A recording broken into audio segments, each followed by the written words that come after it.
Boa tarde, pessoal. Tudo bem? Então, continuando a nossa aula de hoje, vamos falar sobre o projeto do sistema de Massalotti canais. Então, eu comentei nas outras aulas que o metal ele passa por três estágios de solidificação no momento da fundição, em que nesses três estágios, então, a gente tem alguns efeitos de contração. Então, no primeiro estágio ali, a gente tem a contração no estado líquido, que desde a temperatura de vazamento até o início da temperatura de solidificação ela ocorre. Então, nesse primeiro momento, é aquela etapa onde o metal está líquido, a gente deu um pouco mais de calor, fez um sobreaquecimento dele, e ele começa então a perder calor até iniciar o momento da solidificação. Então, nesse momento dessa perda de calor, ele já começa a contrair. O segundo momento é do início da solidificação até o final da solidificação. Então ele continua perdendo calor, né, até chegar o momento que ele inicia os primeiros sólidos e continua a sua solidificação até o final. Nesse momento, ele também está contraindo. Então, essas duas contrações, as contrações no estado líquido e contrações na solidificação, a gente consegue compensar ela pelo uso dos massalotes.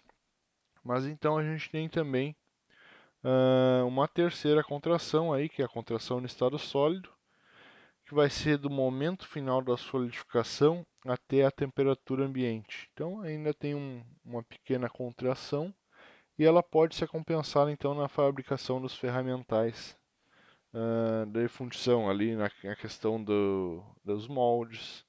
Então a gente projeta esses moldes aí pensando em compensar essa contração no estado sólido. Então aqui a gente tem um exemplo ali, vamos acompanhar a sequência.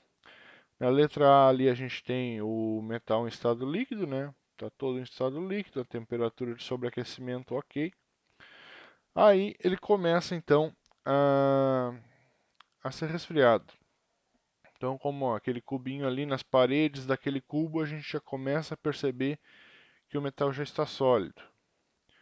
Ele formou uma casca sólida, que a gente chama. E ainda ali já começa a formar também um vazio de contração. Uma região, o metal vai contraindo e fica aquela região vazia ali.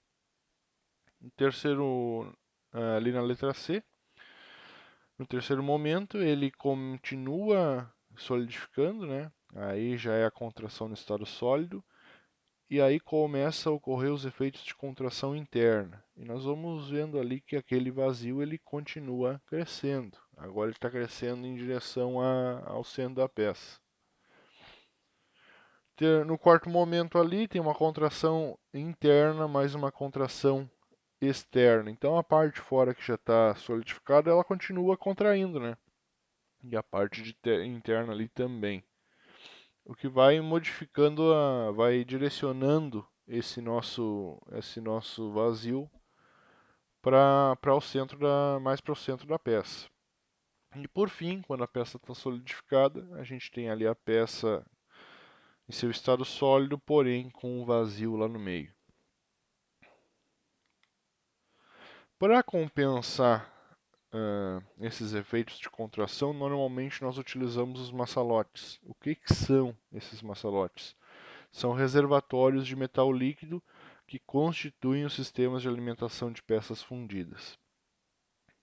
Então a gente já comentou nas outras aulas também que uma série de defeitos que poderiam ocorrer nessas peças fundidas. E que para tentar minimizar esses efeitos a gente utilizava os massalotes como forma então de inibir esses defeitos. O que ocorre realmente? Na realidade, a peça, a gente vai colocar esse massalote em uma região onde ele vai ser última etapa de solidificação, ele vai ser a última parte do sistema de fundição a se solidificar. Então, toda a quantidade de defeitos a gente vai tentar empurrar elas para dentro do massalote. Então, aí depois a gente retira, corta esse massalote fora, a nossa peça ela fica com uma sanidade boa e os defeitos a gente está lá no massalote, a gente não vai utilizar ele. E aqui a gente tem um exemplo, então, da colocação desse nosso maçalote.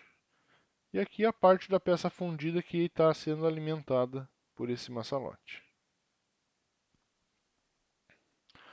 Então, como eu falei, a função dos maçalotes é compensar essas contrações em estado líquido e na contração de solidificação dos metais e das suas ligas, garantindo então uma sanidade das peças obtidas.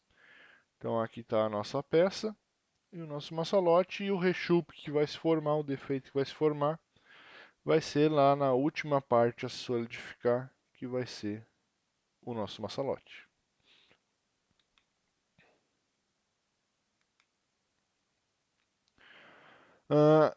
Esse maçalote também ele tem um efeito bem interessante que é na questão da solidificação das peças. Aqui a gente tem o nosso maçalote, né? E aqui a gente vê que a gente tem diferentes taxas de solidificação em função da proximidade do maçalote. Então aqui mais distante a gente vai ter uma taxa de solidificação mais rápida, mas não vai ser muito em função do maçalote, e sim em função dessa região da peça que vai estar em contato com, vamos supor que essa peça seja feita por fundição em areia. Essa parte da ponta a gente vai ter um efeito de ponta porque é uma região que está próxima da areia, então ela começa a trocar calor com a areia e tem então uma solidificação mais rápida. Aí no meio aqui a gente tem uma solidificação intermediária em função desse efeito de ponta e também em função do efeito do maçalote. E mais próximo aqui a gente tem uma solidificação mais lenta, porque ali a parte do maçalote, o metal ainda está líquido, né? E vai ser a última região que vai ser solidificada. Então, qualquer tipo de defeito que venha surgir nessa etapa de solidificação, ele vai provavelmente se localizar na região do maçalote. O grau de sanidade dos maçalotes, então. O que é esse grau de sanidade? Ele é o parâmetro fundamental no dimensionamento e também na localização dos maçalotes. O que um projeto de maçalote ele tem que visar? Ele tem que visar obter uma alimentação eficiente, então a peça tem que ter uma sanidade interna, obter o máximo rendimento metálico, então a gente tem que ter economia do processo, a gente não pode trabalhar com muito sobremetal, e facilitar também a operação de limpeza da peça, o que vai elevar a produtividade dessa peça. Então aqui a gente tem os modelos de solidificação. No primeiro caso aqui a gente tem as contrações na solidificação de um metal puro. Então se a gente observar esse diagrama aqui, a gente tem o volume inicial ali, no momento que a gente fez esse superaquecimento, ele começa a ter uma contração linear. Aí chega no primeiro momento de solidificação, ele tem uma contração mais abrupta. E depois, quando esse metal já está sólido, ele volta ao regime linear novamente. Na prática, a gente vê que as paredes dessa peça elas começam a solidificar e depois a gente começa a solidificar lentamente o centro da nossa peça. Isso é uma característica dos metais puros porque eles têm uma solidificação a uma temperatura constante, então. Eles não têm transformações de fases nesse momento da solidificação que acaba influenciando nesse momento de contração da peça. Também a gente tem algumas ligas que elas solidificam com temperatura constante. Isso vai nos dar uma interface de solidificação plana. Então, como a gente está acompanhando aqui na nossa peça, a solidificação vai das pontas para o meio e a gente tem uma frente de solidificação plana. Então isso ocorre para algumas ligas também, principalmente para metais puros e, e ligas no ponto de composição eutética.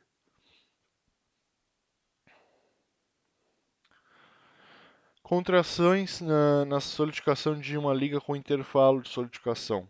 Então tem ligas que têm um intervalo de solidificação bem maior. E aí a gente tem o que a gente chama de modelo de solidificação extensiva.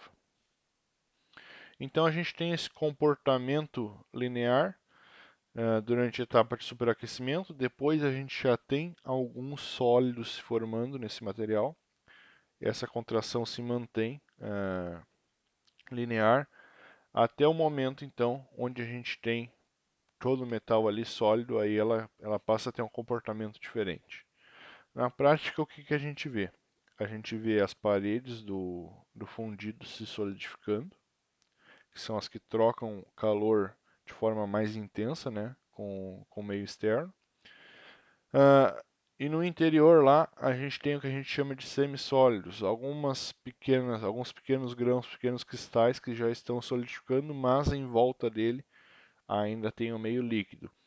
E mais no centro, então, aí a gente tem ainda só líquido, só metal líquido.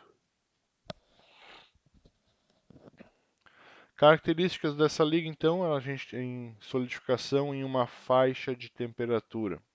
Então, isso é o caso mais comum das ligas. A gente tem dois constituintes, normalmente dois ou mais constituintes nas ligas. E aí a gente vai ter a fase de um desses constituintes se solidificando antes que a fase do outro. Isso a gente vai ver de uma forma melhor no próximo vídeo, da próxima aula, onde a gente vai falar sobre o diagrama de fases. Então lá, isso fica melhor explicado no momento que a gente vê que tem lá dois constituintes, tem dois elementos, e que esses dois elementos ali vão dar origem a fases diferentes. E essas fases têm temperaturas de fusão, de solidificação diferentes também. Nesse caso, ligas com pequeno intervalo de solidificação, a gente tem a frente de solidificação plana, né? Muito comum então para os aços, ferros fundidos e os latões. Então a gente está vendo aqui, ela vai solidificando, vai formando ali como se fossem colunas, e essas colunas vão crescendo até que formam uma frente de solidificação plana. Ligas com grande intervalo de solidificação vão ter o que a gente chama de frente de solidificação dendrítica, que vão ser as ligas de alumínio hipoeutéticas e os bronzes. Então ali, como eu falei, algumas fases de um desses elementos ele já começa a solidificar. Então o que ocorre aqui, pequenos cristais, pequenos grãos começam a solidificar. Conforme vai perdendo calor, eles vão crescendo, esses grãos continuam crescendo até o ponto final onde eles não conseguem crescer mais, né? Tem muitos grãos ali e uns impedem o crescimento dos outros.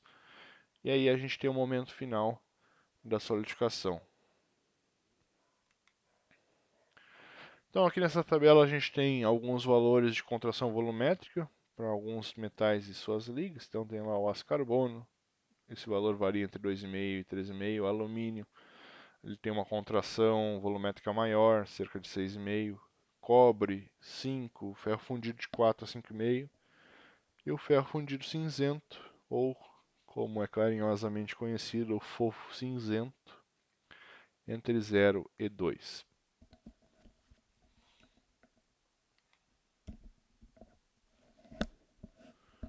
Aqui a gente tem a tabela também dos valores de contração linear, superficial e cúbica.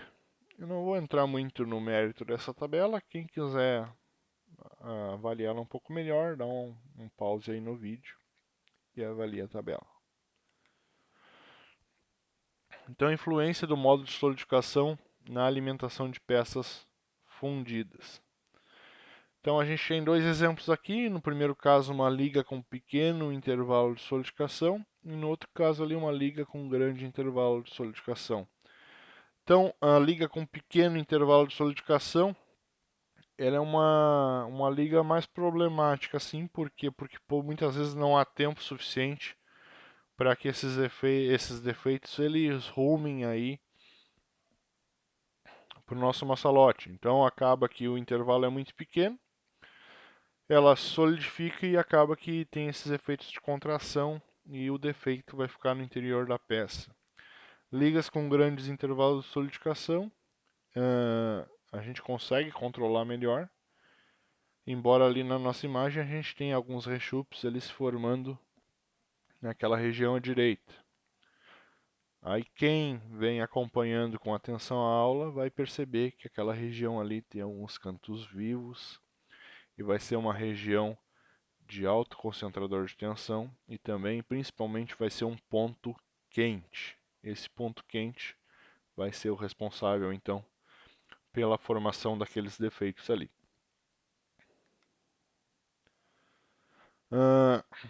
Então aqui a gente tem um exemplo de uma peça, dessa peça com grande intervalo de solidificação. A gente tem o maçalote da peça ali com o rechupe se formando ali, tem uma parte da peça que tem sanidade, a gente não vê nenhum defeito ao longo de toda essa região. E chega aqui nesse ponto quente, nesse canto, a gente tem a formação ali de um macro rechupe e depois rechupes ao longo da linha central. Então, isso em função da forma do intervalo de solidificação e principalmente em função daquele canto vivo ali.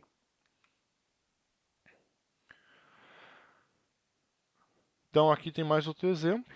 Então, ligas com um grande intervalo de solidificação ainda, onde a gente tem ali a peça um certo grau de sanidade nessa região. Na região do maçalote a gente tem macro rechupes dispersos. É a intenção, né, que a gente leve os defeitos lá para esse maçalote. Mas, porém, a gente tem ainda, em função daquele ponto quente ali, a presença de macro rechupes nessa região também.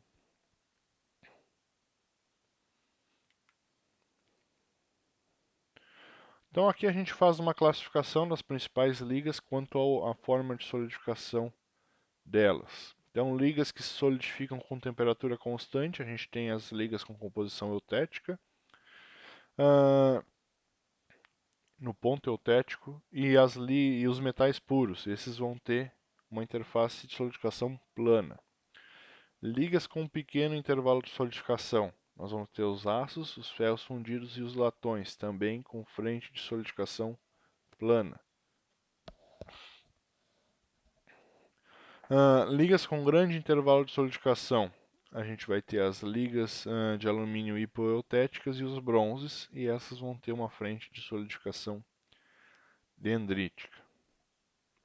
Nós ainda vamos ter as ligas com expansão volumétrica em algum estágio da solidificação. E nesse caso a gente vai ter os ferros fundidos cinzentos e os ferros fundidos nodulares. Então, em função das mudanças de fases que esses ferros fundidos eles têm durante a solidificação, há momentos em que não ocorre a contração, e sim a expansão do volume.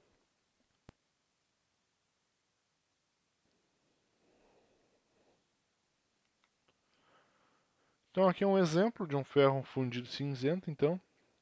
Ali a gente tem um diagrama de ferro-carbono. Na primeira fase ali, se a gente for acompanhar de cima para baixo, aqui a gente tem todo ele no estado líquido. Chega aqui ele começa a formar os sólidos. Então a gente tem a primeira fase, a solidificação pró-eutética. Formação então de dendritas de ferro gama. Então ocorre a primeira fase de contração na solidificação. Segundo momento, a gente tem a solidificação do eutético. Então eu tenho ferro gama mais grafita. Ocorre nesse estágio a expansão, que é o momento de formação da grafita, e uma etapa de contração, que é o momento de formação da austenita. Então a gente tem uma etapa de contração e outra de expansão coexistindo ali no meio. Então, consequências dos diferentes modelos de solidificação na prática. O que a gente vê na prática? Frentes de solidificação plana. A gente tem a necessidade, então, de promover a solidificação direcionada na própria peça. e do ponto quente para o maçalote, ou dos pontos quentes para os maçalotes, seja eles quantos forem. A gente tem também uma maior facilidade da alimentação. Frente de solidificação dendrítica. Ela normalmente tem baixas temperaturas de vazamento. A gente tem que usar resfriadores ao longo da nossa peça, das regiões da peça. E tem que fazer ataque nas partes mais finas da peça. Aqui a gente tem alguns tipos de maçalote. A gente tem, no primeiro caso, na parte superior à esquerda, um maçalote aberto de topo. Então ele vai ficar, como o nome diz, acima da peça ali, né? E ele vai ser aberto, então vai ser aberto ao ambiente. No segundo caso, à direita, na parte superior, temos um maçalote cego, então ele não vai ter uma abertura externa, ainda um maçalote de topo. E abaixo a gente tem os maçalotes laterais, maçalote aberto e o maçalote cego. Então, condições para um bom funcionamento do maçalote. Então, ele deve ser localizado junto à parte da peça que se solidifica por último. Como a gente falou, a gente tem diversos defeitos de solidificação. Então, não adianta de nada a gente pôr lá esse maçalote numa peça que solidifica primeiro, porque as partes restantes dessa peça vão acabar contendo os defeitos de solidificação. Aí a gente tem que entender qual é a parte da peça que vai solidificar por último.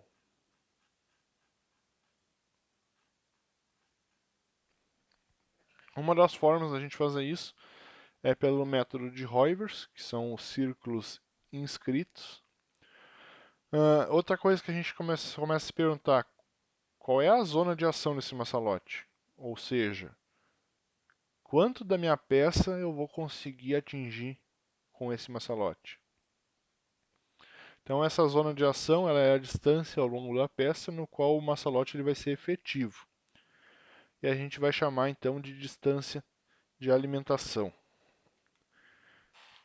Então aqui a gente tem o primeiro método, que é o método de Hoivers, então, ou a regra de círculos inscritos, que ela é muito utilizada então para peças com diferentes seções, onde são inscritos círculos com diâmetros diferentes, como é o caso ali da nossa peça à esquerda. A gente desenhou ali 3 círculos diferentes. Quanto maior o diâmetro do círculo, quanto maior o diâmetro do círculo, maior será o módulo da seção. De forma que uma região com diâmetro maior vai alimentar uma de menor diâmetro, necessitando a primeira de um alimentador, ou seja, de um maçalote. Então, nesse caso aí, a gente tem ilustrado a aplicação dessa regra dos círculos inscritos. De acordo com a figura, a gente pode concluir, então, que é o diâmetro lá de cima, o diâmetro 3, é maior que o diâmetro 1, que é o bem de baixo, que é maior que o diâmetro 2. Então, as regiões A e C, elas vão alimentar a região B, resultando então que a região C deverá apresentar um rechupe, a menos que sejam utilizados recursos tais como os das imagens ao lado. Então, em função disso, a gente vai ter a formação do rechupe nessa parte aqui, né? Em função desses diâmetros, desses dois diâmetros serem maiores do que esse aqui.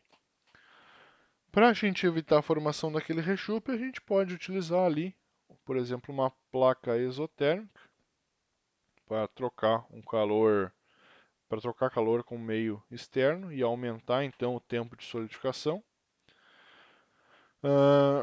Ou então a gente utiliza um resfriador. A placa exotérmica a gente vai estar fornecendo calor para a peça, né? E no resfriador a gente vai estar retirando o calor mais rápido da peça.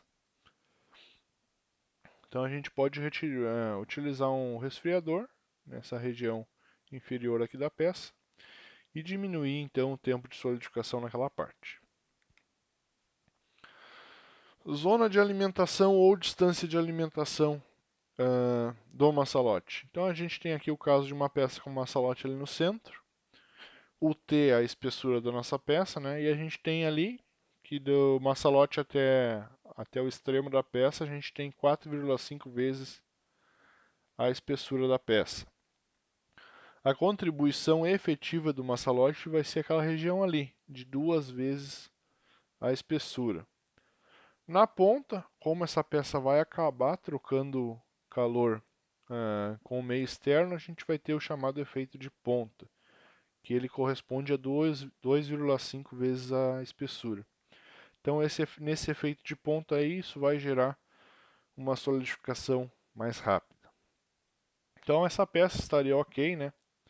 Uh, parte dela vai estar sendo atendida em função do efeito de ponta e a outra parte ali em função da contribuição do maçalote.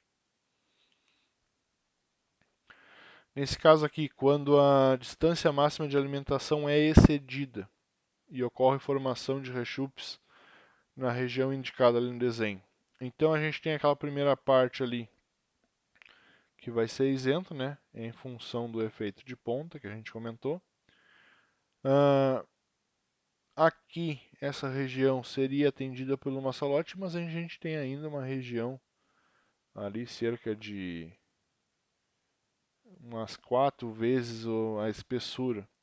Então, nesse caso aqui, isso está mal dimensionado, essa peça está mal dimensionada, que o maçalote ele não consegue atender toda a peça. Em função disso, vai ocorrer então esses rechupes ao longo da linha de centro.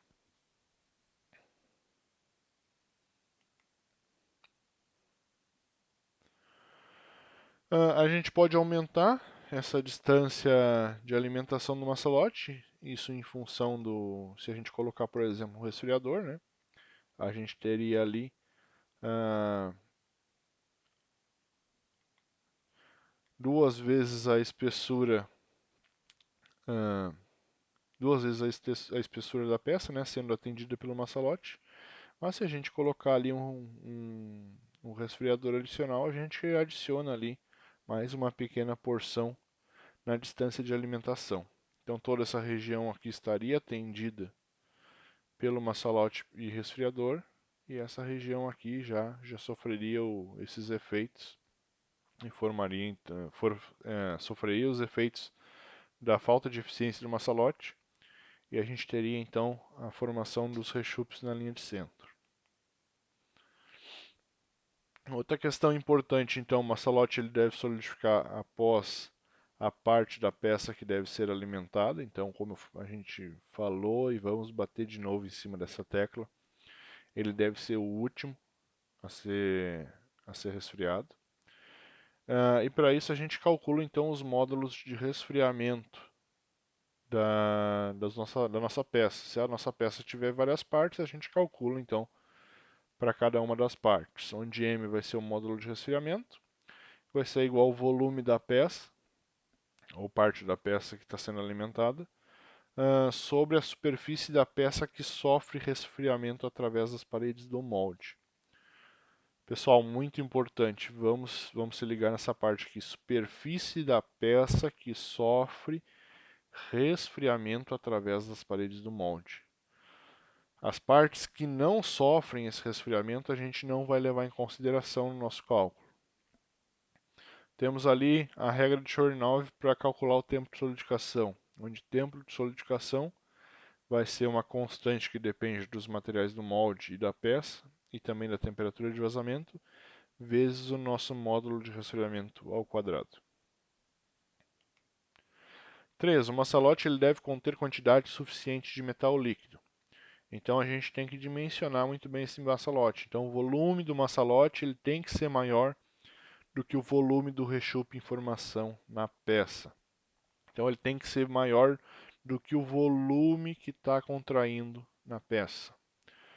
O maçalote ele deve atuar com pressão máxima durante o tempo de solidificação e deve ter o peso mínimo em relação ao peso da peça. Então a gente trabalha muito na questão da eficiência, né, desse nosso maçalote. Então não adianta a gente dimensionar um maçalote lá, nossa peça tem 2 quilos e a gente dimensiona um maçalote de 10 quilos para essa peça. Então é desperdício de metal. Então ele deve ter o peso mínimo em relação à peça, deve ter o peso apenas o estritamente necessário para que a gente reduza esses defeitos da peça. Então, projeto de maçalotes. Então, o cálculo dos maçalotes a gente vai começar pelo requisito térmico. O maçalote ele deve apresentar um módulo de resfriamento maior que o módulo da peça. Então, a gente calcula lá o nosso módulo de resfriamento da peça. E aí, então, o nosso maçalote ele tem que ter um módulo maior. Então, o cálculo que a gente vai fazer é que o módulo do maçalote ele vai ser igual a um coeficiente de segurança vezes o módulo da peça.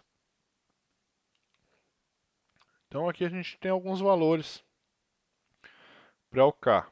Casos gerais, a gente vai ter um K de 1.2, 1,2. Os maçalotes aquecidos pelo ataque vamos ter um K de 1,1. Maçalotes que tenham luva exotérmica, ele vai variar entre 0,9 a 0,8. Maçalotes para peças de ferro fundido de grafita lamelar vazados em molde rígido, o nosso K vai ser de 0,6. Maçalotes com luva exotérmica para peça de ferro fundido de grafita lamelar vazado em molde rígido, o nosso K vai ser de 0,5. Aí a gente tem outros valores de K. Então, deem um pause nessa parte do vídeo e aí vocês vão ver ali que para o fofo cinzento com molde em areia verde, se a gente tiver um maçalote de topo, o K vai ser 0,3. Maçalote lateral 0,88. Se for um maçalote de topo com altura fixa e diâmetro variável, vai ser de 1. Então, para cada uma dessas situações, a gente vai ter um valor de K crítico diferente. Alguns outros casos, por exemplo, aqui nas ligas de bronze, areia verde, molde de areia verde, maçalote de topo com altura fixa e diâmetro variável, K de 1,12. Ligas de alumínio silício, feitos por areia verde, molde maçalote de topo, o valor é 1,20. Beleza, tendo em mente o nosso requisito térmico, já peguem a dica que eu dou para vocês, anotem, já vão anotando essas fórmulas numa folha, numa planilha, para ficar mais fácil, vocês não ter que voltar várias vezes ao vídeo para pegar essas fórmulas. Então, um outro cálculo que a gente faz é em função do requisito volumétrico. Então, o volume do maçalote ele deve ser maior ou igual ao volume de metal a ser fornecido para compensação da contração durante a solidificação. E a equação básica que a gente vai utilizar vai ser que o volume do maçalote vai ser igual ali ao volume da peça vezes o coeficiente de contração volumétrica. Tudo isso sobre, então, o rendimento do maçalote menos o coeficiente de contração volumétrica. Normalmente, esse rendimento do maçalote, ele gira ali na casa dos 14%. Isso em casos gerais, né? Vai ter casos específicos que esse rendimento vai ser maior ou menor. Então já anotem essa fórmula também. Então a gente tem aqui alguns valores da contração, né? Ali para diferentes metais e ligas. Então, por exemplo, o bronze ele com superaquecimento de 50 graus vai ter um coeficiente de contração de 0,04. Com superaquecimento de 150 graus, esse coeficiente sobe um pouco, vai ser 0,045. O aço lá, um aço 1030, por exemplo, vai ter lá 0,05 de contração, de coeficiente de contração para superaquecimentos até 50 graus. Acima disso, até 150, vai ser 0,06. Temos ainda também o dimensionamento pelo sistema francês, que é muito parecido. Então ali a equação vai ser que o volume do maçalote ele deve ser maior ou igual a um coeficiente de segurança. Esse coeficiente de segurança ele depende das condições de funcionamento desse maçalote. Então, se for um maçalote comum, o coeficiente de segurança vai ser 6, maçalotes aquecidos pelo ataque 5, coberto com luva exotérmica 4, para o fofo ali em molde rígido vai ser 3, com luvas exotérmicas vai ser 2. Então vai ser essa constante vezes o coeficiente ali de contração volumétrica vezes o volume da contração. Então, como que a gente calcula esse volume da contração? Vai ser o volume da peça vezes a razão entre a densidade no estado sólido, a densidade da peça em estado sólido, e a densidade da peça em estado líquido. Então, outra questão também é essa razão, esse volume de contração aí, a razão para casos gerais, ela está ali na casa de 1,14 e para os ferros fundidos ali na casa de 1,06. Então, em caso geral onde a gente não tem esse valor, a gente vai estimar que é 1,14. Se for ferros fundidos, a gente vai dizer que é 1,06. E em outras situações, aí a gente vai ter que verificar qual é o valor do volume de contração.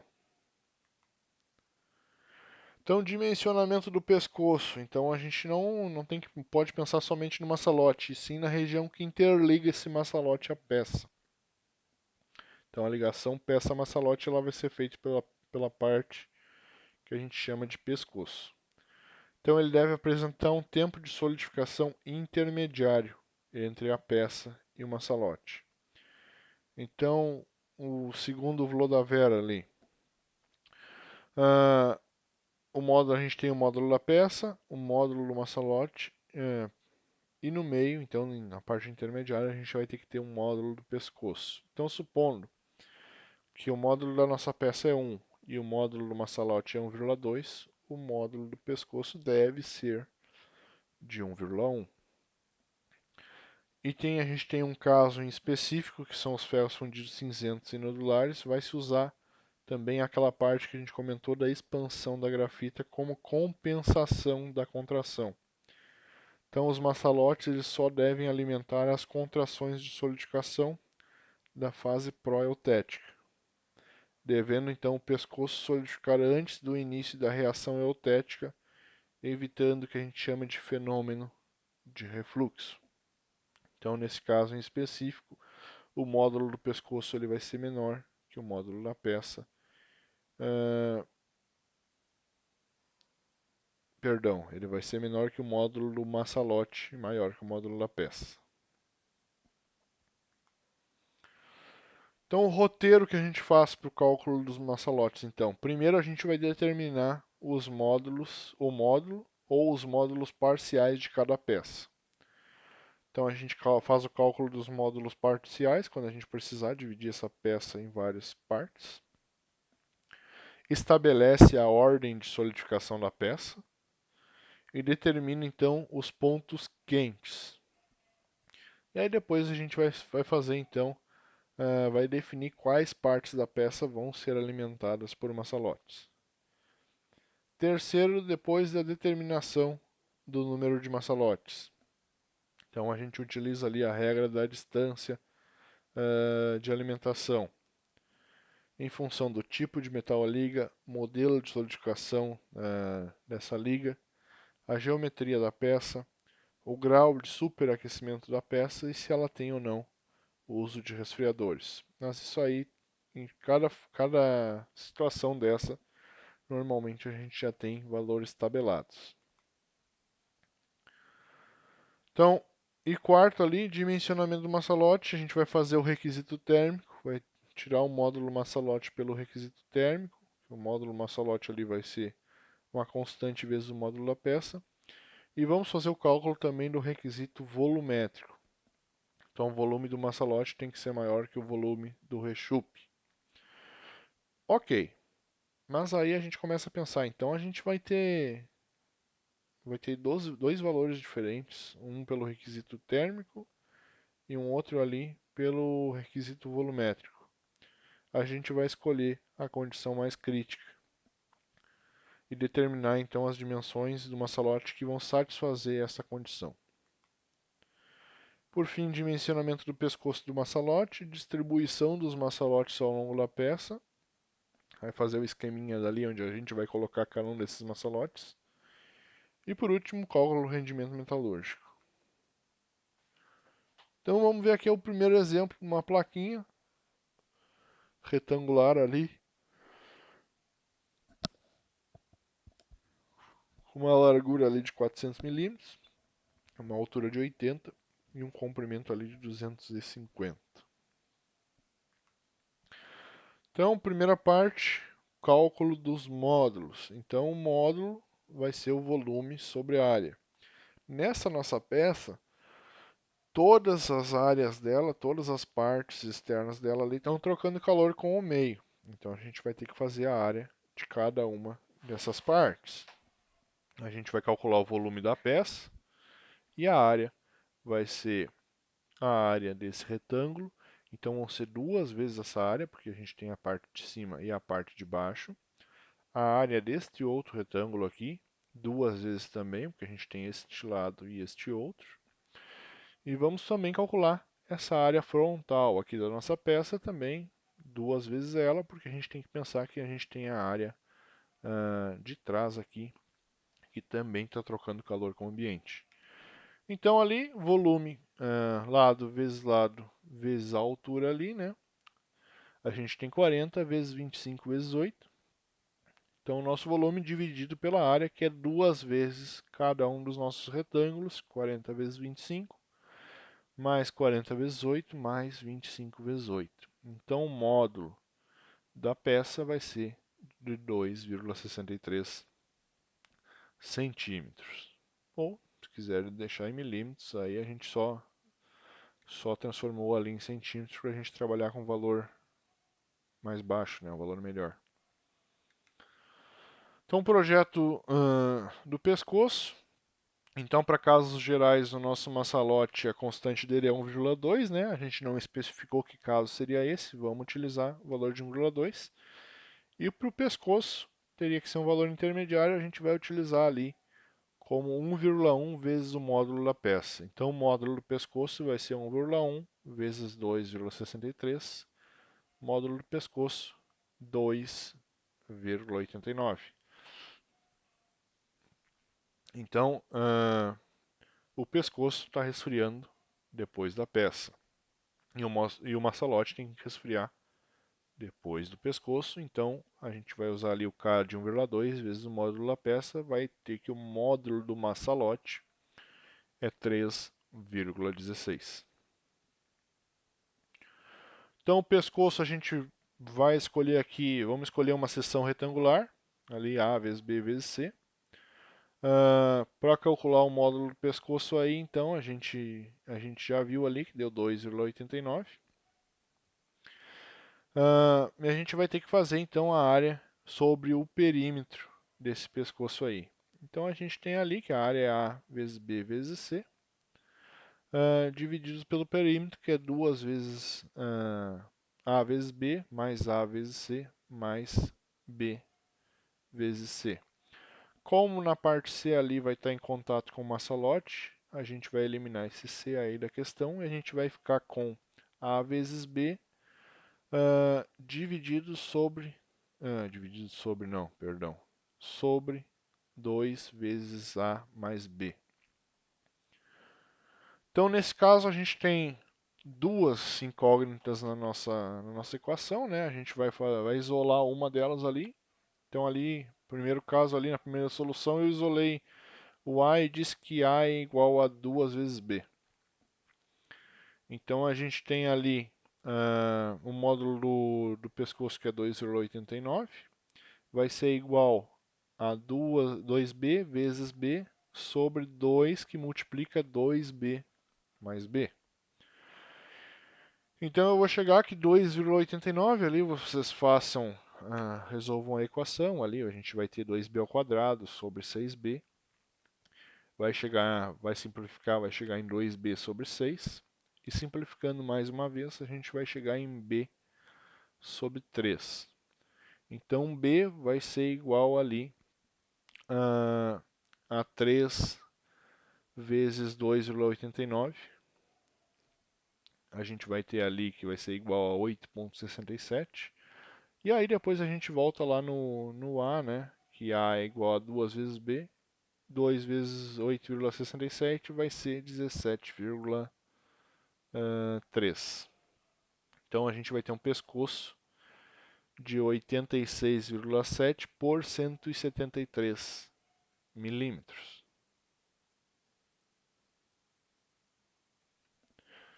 Ok. E a segunda solução, a gente vai adotar um valor de B como sendo a espessura da peça, que é o mais usual, fazer um pescoço ali com a espessura da peça. Então a gente vai ter que a espessura da peça lá, a gente viu lá que era 8 centímetros, né? Vamos ter que o módulo do pescoço vai ser igual a A vezes 8. Isso sobre 2 vezes A mais 8. Dessa equação aí a gente tira 5,78 vezes A mais 46,24 igual a 8A. Então passando ali usar para o mesmo lado, a gente tem que 8A menos 5,78 igual a 46,24, resultando num valor de A, então, de 20,8. Então a gente vai ter um pescoço de 208 milímetros de comprimento por 80 milímetros de espessura ali. Então, aí a gente pode escolher qual adotar, né? Normalmente se adota o pescoço que tem o valor da espessura da peça. Então, quando vocês forem fazer o cálculo, façam o cálculo das duas formas também. Então, vamos escolher aqui nesse caso um maçalote cilíndrico, onde a altura desse maçalote vai ser 1,5 vezes o diâmetro, ou então 3 vezes o raio. Então, o módulo desse maçalote aí é o volume sobre a área que está trocando calor, né? A gente tem ali que o volume é πr ao quadrado vezes a altura para esse cilindro, dividido pela área, então, que vai ser πr ao quadrado. Pessoal, aqui saiu, tá errado, ó. Não tem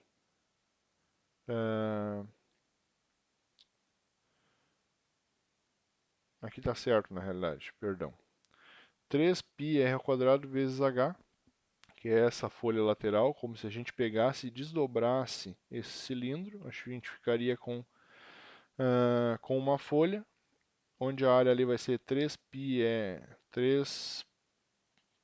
vai ser πr ao quadrado vezes h, mais 2 vezes πr,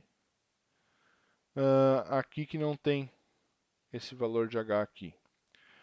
Que aí a gente está falando somente da área desse círculo aqui, a área é 2πr. Vai ser πr, como a gente tem dois círculos, 2πr.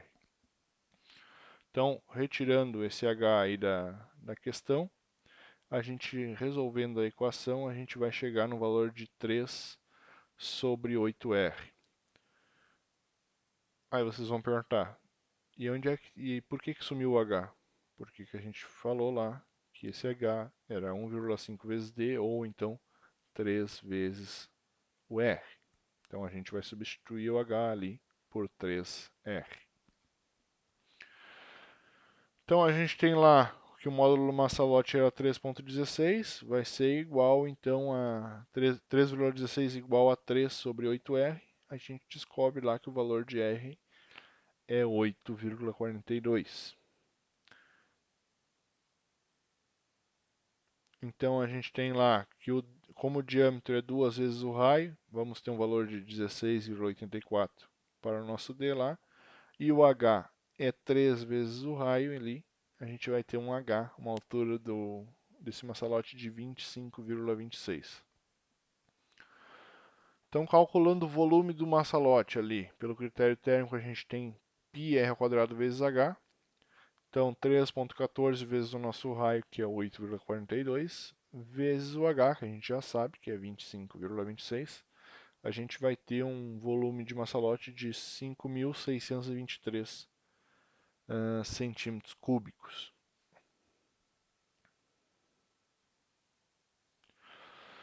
Então, como eu comentei, a gente tinha que calcular pelo critério térmico e pelo critério volumétrico. Então, o volume do massa-lote vai ser igual ao volume da peça vezes o coeficiente de contração sobre o rendimento do massa-lote menos coeficiente de contração.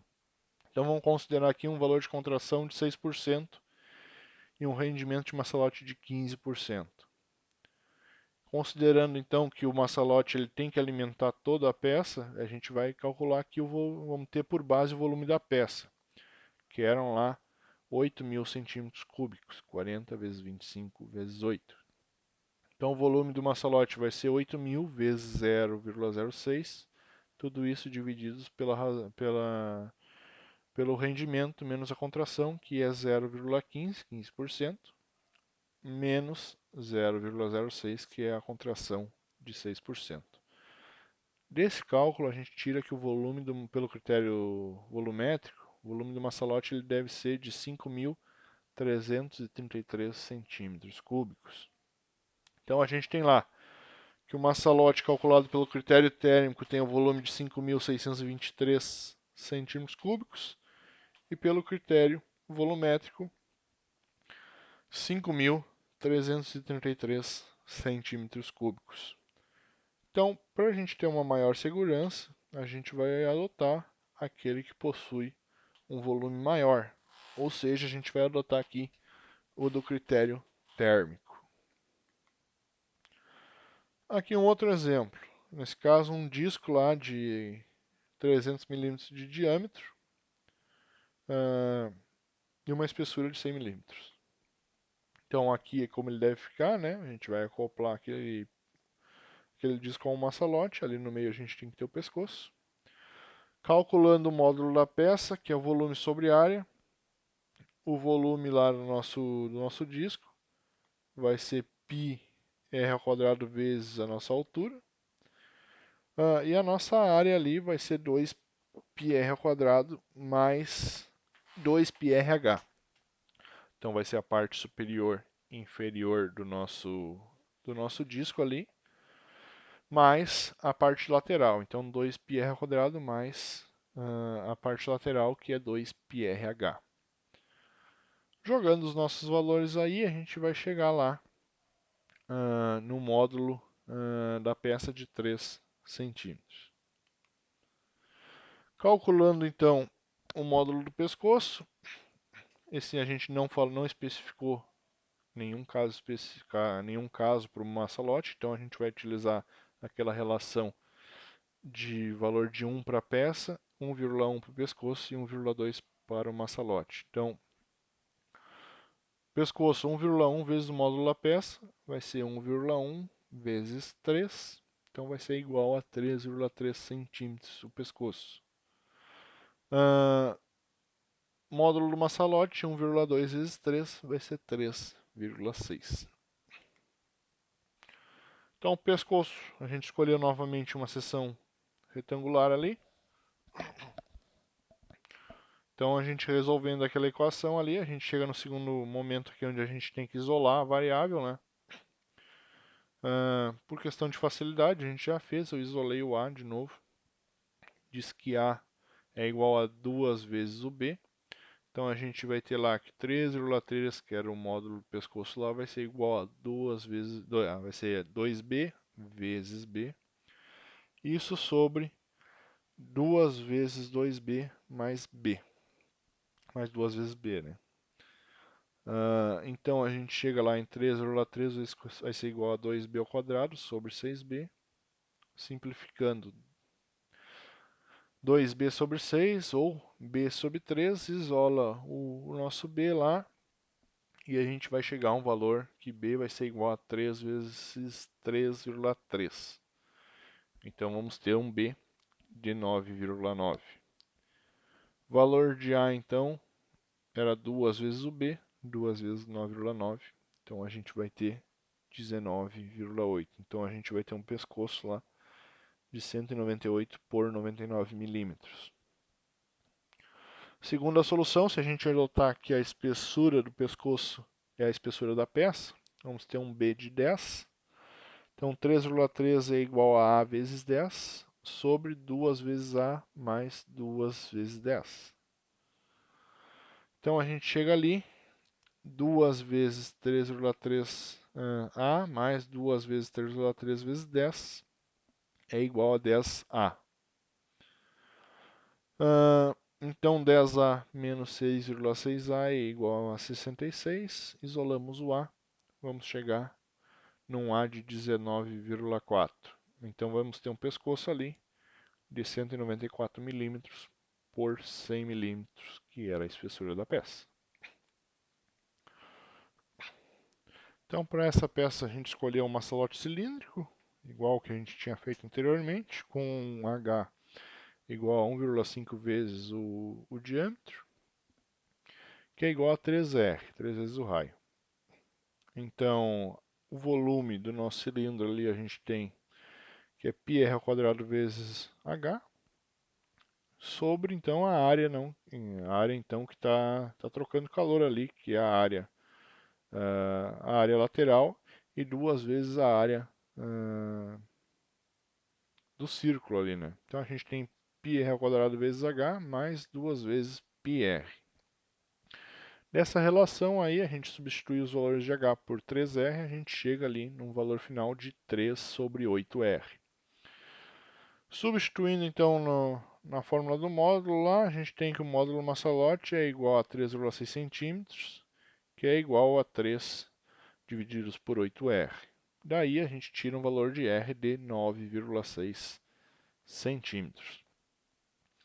Então, calculando o nosso valor lá do D, do diâmetro e da altura, a gente tem lá um diâmetro de 19,2 centímetros e uma altura de 28,8 centímetros. O volume do maçalote pelo critério térmico, então, πr ao quadrado vezes h, que é o volume do maçalote ali, né? Desse cilindro. Então a gente tem ali 3,14 vezes o nosso raio ao quadrado, 9,6 ao quadrado, vezes 28,8, que é a nossa altura ali daquele cilindro. Então a gente chega no valor de 8.334 centímetros cúbicos. Bom, calculamos pelo critério térmico, vamos calcular agora pelo critério volumétrico, que é lá o volume da peça vezes o coeficiente de contração, tudo isso divididos pelo rendimento menos o coeficiente de contração. Vamos atribuir aqui, nesse caso, que uma contração de 6% e um rendimento de 15%. Considerando que o maçalote vai alimentar toda a peça, a gente pega lá o volume da nossa peça. Então, πr ao quadrado vezes h, 3,14 vezes quadrado vezes 10, dá 7.065 centímetros cúbicos. Colocando na fórmula do critério volumétrico, a gente vai chegar num volume de maçalote de 4.710 centímetros cúbicos. Então, o maçalote calculado pelo critério térmico, a gente encontra lá 8.334, enquanto que pelo critério volumétrico, 4.710 centímetros cúbicos. Vamos adotar, como a gente já tinha visto anteriormente, o valor maior, ou seja, nesse caso aqui vai ser o do critério térmico. Terceiro caso, aqui é um caso um pouquinho diferente. Então a gente vê uma peça um pouco mais complexa. Ali, como vocês podem ver, a gente já pode dividir essa peça em 3 partes, por exemplo. E vamos lá, primeiro passo a gente vai dividir a peça em 3 partes, parte 1, parte 2 e parte 3. E de cara aqui nesse desenho a gente vê que algumas partes dessa peça elas não resfriam, elas não trocam calor com o meio. Que vai ser uma parte uma região daquela parte 1 que a gente desenhou ali em vermelho. Na parte 2, aqueles dois lados ali, eles não trocam, eles não resfriam. E na parte 3 tem mais uma pequena área ali também. Então essas áreas que não resfriam a gente não pode considerar quando for calcular os módulos de cada setor. Então, cálculo dos módulos. Então, módulo, mais uma vez, volume sobre a área. Região 1, volume da nossa área. Então, região 1, esta região aqui. Então, a gente tem que ela mede 50 milímetros por 80 por 120. Então, a gente vai lá, transformando em centímetros, 8 por 5 por 12. Então, o volume vai ser 8 vezes 5 vezes 12. As áreas. Então, a área da primeira região, a gente tem lá duas vezes a parte de 8 por 5, mais duas vezes a lateral que mede 8 por 12, mais 12 vezes 5, que é somente uma das laterais, né? A outra lateral ela está trocando calor somente em parte dela, então a gente desconta a parte que não troca. Então, dos 50 milímetros, 20 milímetros não trocavam calor. Então, a gente vai usar os outros 30. Então, por isso que ficou um lado de 12 vezes 5, mais o outro lado de 12 vezes 3. Então, da região 1, a gente tira um módulo de 1,3. Então, vamos anotando já esses módulos aí. Região 2, volume de 10 vezes 2 vezes 12, divididos pela área. Então, duas regiões de 10 por 2, mais duas regiões ali de 10 por 12. Então, daí, a gente chega no módulo de 0,86. Região 3, da mesma forma, retornem ali na imagem. Temos um volume ali 6 vezes 5 vezes 12, divididos pelas áreas que efetivamente trocam calor. Então, temos duas áreas de 6 vezes 5, mais duas áreas de 6 vezes 12, mais um lado que mede 12 por 5, e o outro lado que também uma pequena região não troca calor.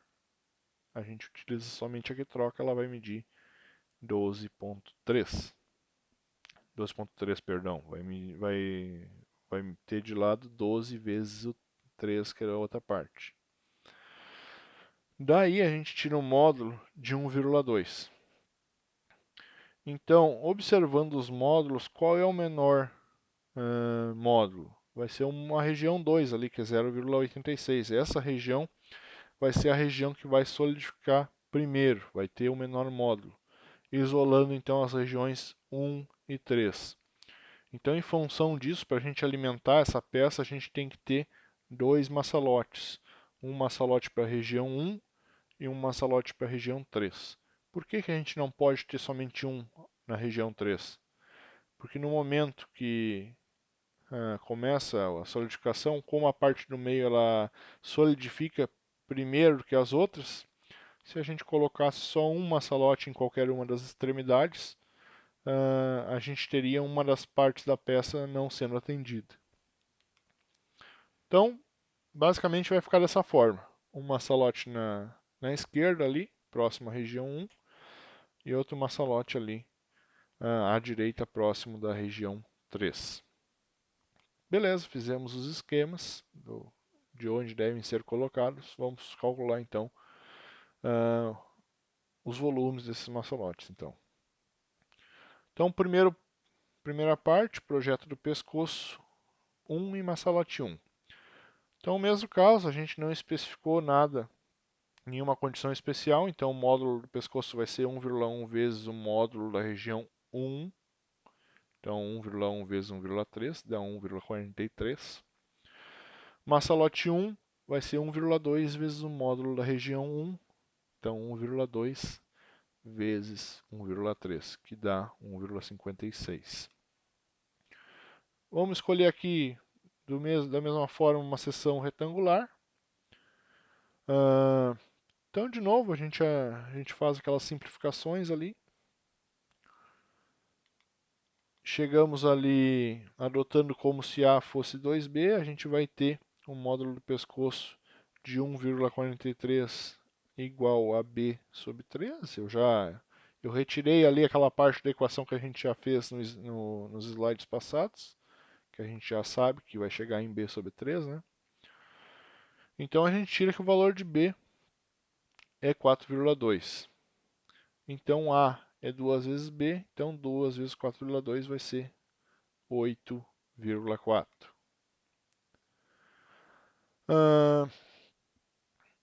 Escolhendo então um maçalote cilíndrico da mesma forma, com H igual a 1,5 vezes D vezes 3 vezes o raio, a gente chega num raio lá de 4,16 e no valor de H de 12,48.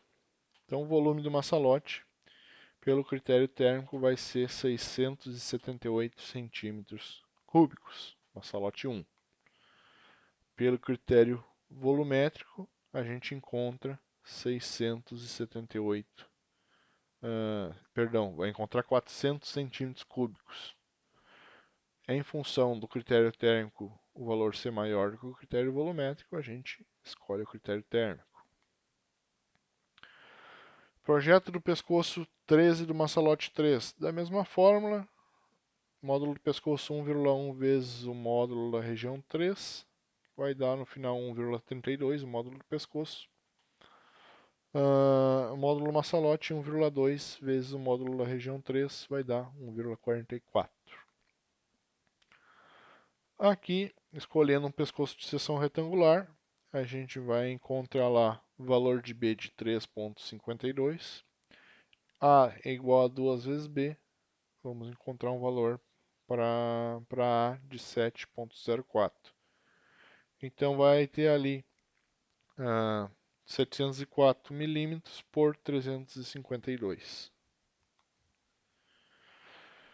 Escolhido o maçalote cilíndrico, mesma relação, H vai ser igual a 3R.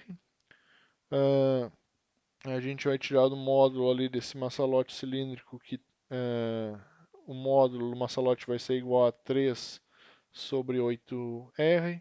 Vamos achar um R de 3,84 centímetros, um diâmetro de 7,68 e uma altura ali de 11,52. Calculando o volume desse maçalote, a gente chega lá no valor de 533 centímetros cúbicos. Pelo critério volumétrico, a gente chega num valor de 453 centímetros cúbicos. Então, como o critério térmico lá, a gente tem um valor maior que o critério volumétrico, vamos acabar escolhendo o critério térmico. Então vai ficar assim a nossa peça. Os módulos de cada uma dessas regiões, né? Então, região 1, módulo de 1.3, região 2, 0,86, região 3 de 1.2. A gente viu que a região do meio ali resfria primeiro, então a gente tem que colocar um maçalote em cada ponto ali.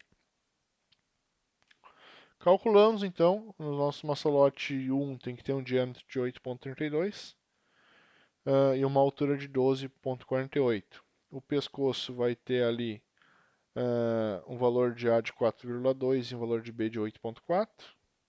E a região 3, pescoço de 13,52 por 7,04, com maçalote de 7,68 de diâmetro e altura de 11,52. Bom, pessoal, assistam diversas vezes essa parte dos cálculos, que eu entendo que ela é um pouquinho complicada, às vezes ela pode ser um pouquinho chata, para vocês pegarem os passos bem direitinhos. Essas peças mais complexas, como essa que está na nossa frente aí, as regiões que trocam calor e as que não trocam. Então, as que não trocam, elas devem ser desconsideradas do cálculo. E na parte de projeto de fundição, a gente vai encerrar por aqui. A gente vai ver agora a parte de diagrama de fases, para a gente relembrar, como a gente falou muito em região eutética, proeutética, para a gente relembrar o que é isso. E vamos ver também uma pequena parte da fusão e depois a solidificação desses materiais para a gente entender melhor o que são essas frentes de solidificação, por que uma hora é plana, por que outra hora é dendrítica. E é isso, pessoal. Obrigado pela atenção, quem acompanhou até aqui, e até o próximo vídeo.